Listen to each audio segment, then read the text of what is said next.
The shooting range. Happy New Year, friends.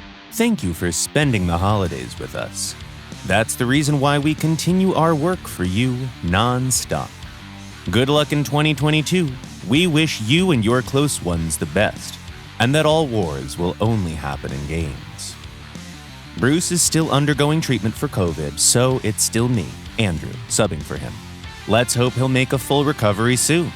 And meanwhile, in this episode, Pages of History, the Soviet engineer's Radial nightmare, Special, Holiday Fun, and Metal Beasts, The Last Samurai.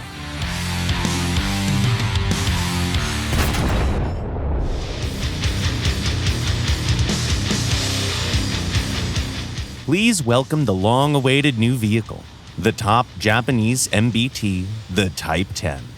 Since 2012, it's been the most advanced tank in the land of the rising sun, serving as a good addition to the old Type 90.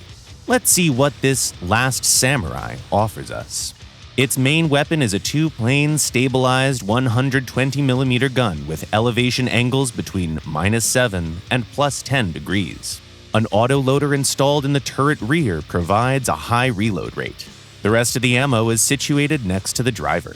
The tank also has smoke launchers and a large caliber machine gun, while both the gunner and the commander can use the thermal vision device. The engine compartment is found in the expected place, the tank's rear. The engine itself is less powerful than its predecessor, with 1,200 horsepower against the Type 90's 1,500. The mass, however, was also reduced by almost 6 tons, compensating for the loss of mobility. The Type 10 also received a new transmission allowing it to reach a speed of 70 kilometers an hour both forward and in reverse. This level of mobility allows it to reach key positions among the first. Moreover, the tank has a hydro-pneumatic suspension, making firing from those positions more convenient. You might not find it useful in each battle, but sometimes it's so handy when you can adjust the height of the hull or increase depression rate to 12 degrees. The ammo choice was improved to include the Type 10 APF SDS, with a penetration rate reaching 615 millimeters. No record set here, but still more than enough to damage any opponent you might encounter. With a reload rate being as fast as 4 seconds, this Japanese tank can send enemies to the hangar screen one after the other. It's also useful for correcting mistakes. You'll be able to fix a miss with a hit before the enemy understands who sent the first one. Keep in mind that the autoloader's ammo is limited, and spending 14 rounds in a minute is easy enough. Once the first rack is empty, the MBT is basically helpless for a while. Its armor is pretty thin, and the crew only includes 3 people, which means that the Type 10 will often have to retreat to some cover or a captured point to reload the first ammo stowage. Another nice thing we'd like to mention here is the radar warning system. More and more laser-guided munitions find their way to the aircraft hardpoints, so getting a warning in advance is always nice. Summing up, the Type 10 is a classic, modern MBT full of electronics and essential auxiliary systems. It's equally efficient at any time of day, at any distance, and in any landscape. It's an amazing new vehicle for the Japanese tech tree and top battles.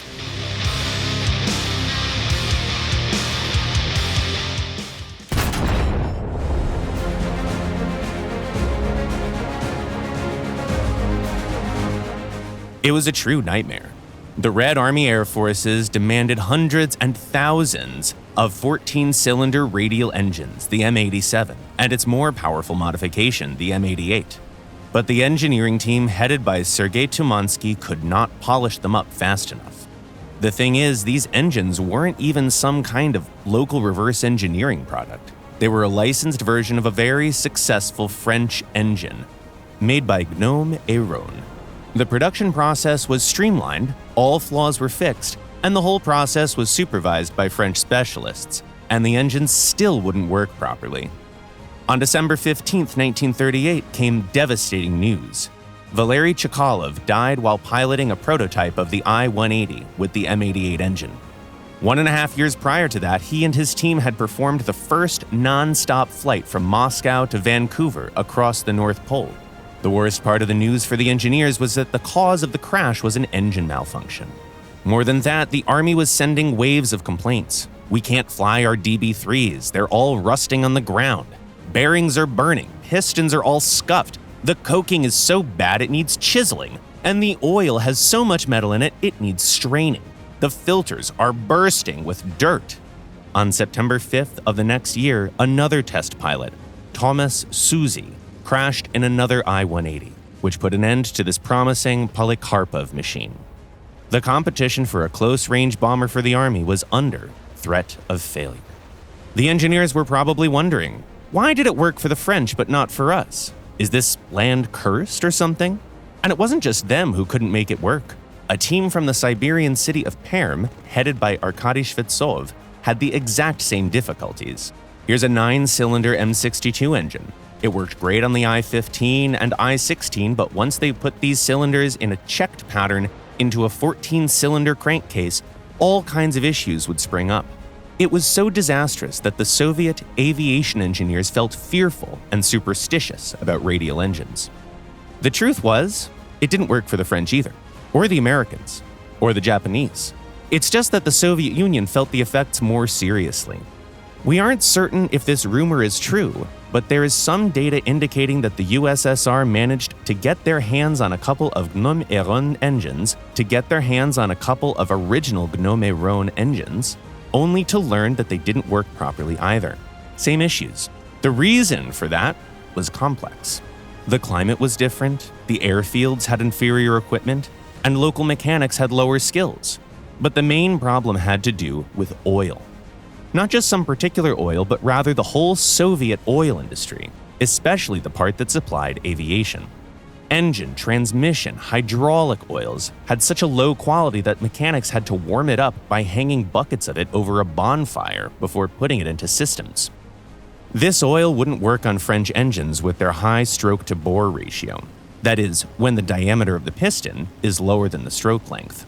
The oil would either cool down too much and become stiff, or overheat and lose its lubricating properties, which led to the engines working basically dry. No wonder they had all those problems with filters, coking, and scuffing. But what could be done? You certainly wouldn't modernize the whole oil industry for a single air engine. Arkady Shvetsov had an answer. The low-quality Soviet oil needed a new 14-cylinder radial engine, one with a short stroke. It needed to have a square stroke-to-bore ratio, and they'd compensate for the loss of power with a plethora of new solutions. And that's how they set on the path towards the legendary M82 engine, which would find its way into the Su-2, the La-5, the Tu-2, and even a 4-engine strategic bomber, the Pe-8. That engine would help the Soviet aviation engineers overcome their old fear of radial engines.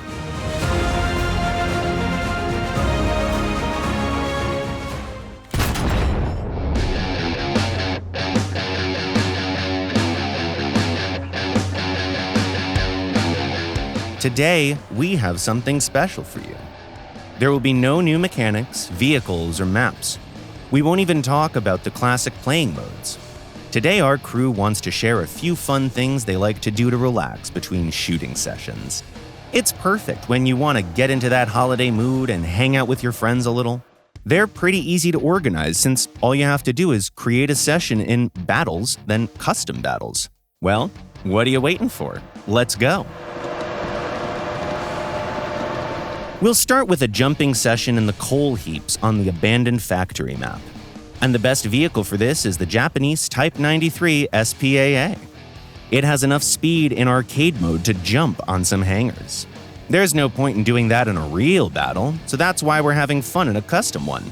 Your friends might be surprised to see a screenshot of your vehicle that high. On any other map, though, you can use the Type 93 to throw a competition in synchronized drifting. We really love this particular lap on the Seversk map. If you break down all the fences, preferably with a tank of course, you can burn the rubber in a controlled drift all the time you want. It's real Christmas magic when a few machines are doing it together at night, lit by the street lamps.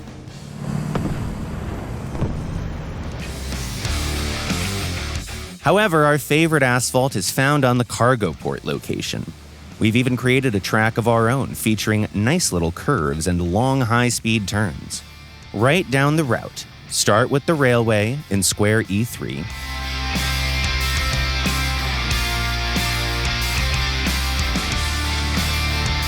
Then approach the first turn at a high speed. Go around the blue crane soon after. Then cut the corner across the grass and turn right.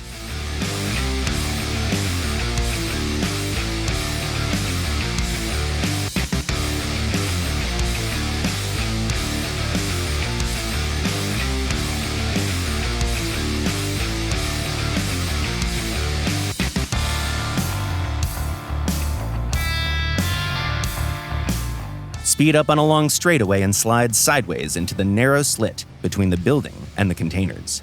That's where you want to get rid of the fence, the cars, and the trees. Then another right turn, a short straight line, and a 90-degree left turn that almost makes you crash into the concrete.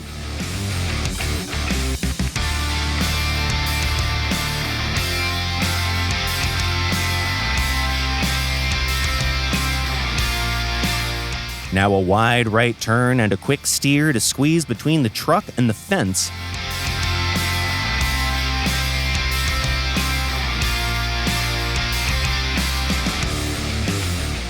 Then a wide arc.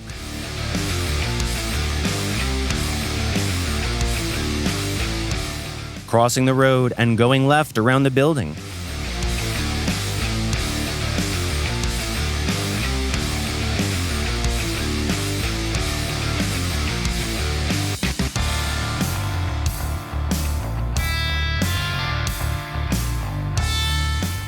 The lap's finished. What do you think of this track? Share it in the comments. Meanwhile, we've got more.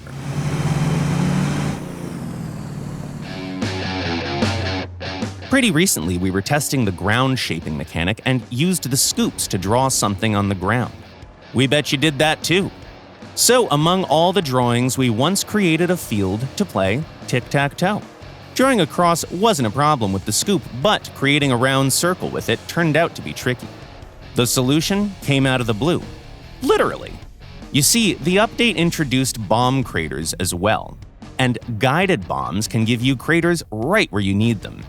Well, we got down to our first session soon enough. It all went right well until the moment when a TV seeker bomb detected a target.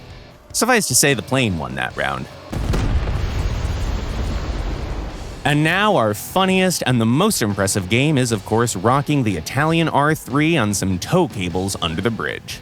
To do this, you need to create a battle on the White Rock Fortress map, making sure it's simulator mode for maximum location size. Then take a few quick MBTs and a test subject with a good overload tolerance. Attach 2 cables to the Italian machine and push it over. Then make your way to the middle of the bridge real slow and stop there. All you've got left to do is to move the MBTs back and forth to swing them. When the machine starts flying above the bridge, the tanks have to make a 90-degree turn and drive opposite ways to stretch the cables and send it to outer space. It takes some practice and teamwork, but we managed to pull 5 full turns. Can you beat that? Oh, and by the way, we'll be happy to see what fun you came up with. Share it in the comments, please, while we answer some of your questions.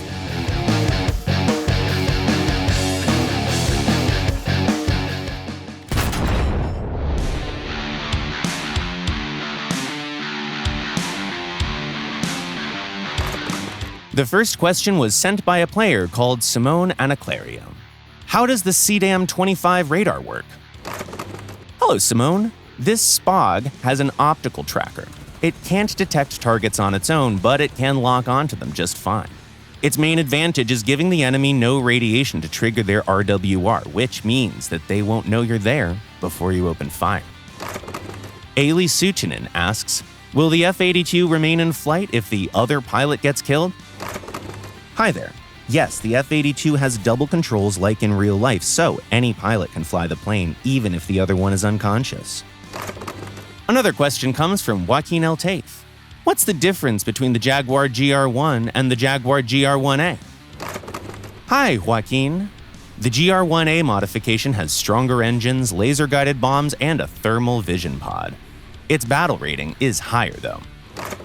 Stanislav Fulton writes, "I'd appreciate if you told us how to select particular targets if more than one are in front of my radar." Hi there. You can do that by using the multifunctional menu line that says Select Radar/IRST Target to lock. Just as a reminder, the default key for this menu is Y. And the last comment for today was written by Andre Almeida. Why is the MiG-27 an attacker aircraft with a fighter class in-game? Hello, Andre. The thing is, the attack aircraft class usually includes planes that fight ground targets exclusively. The MiG-27, however, is capable of attacking air targets both in the game and in real life. Machines such as this are usually called fighter bombers. That's it for today. You've been watching The Shooting Range by Gaijin Entertainment, and the next episode will premiere the following Sunday at 4 p.m. GMT or noon Eastern Time.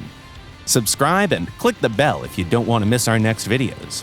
Don't forget to leave a like, have some fun swinging the tow cables, share your thoughts and comments, and see you in a week on the 9th of January.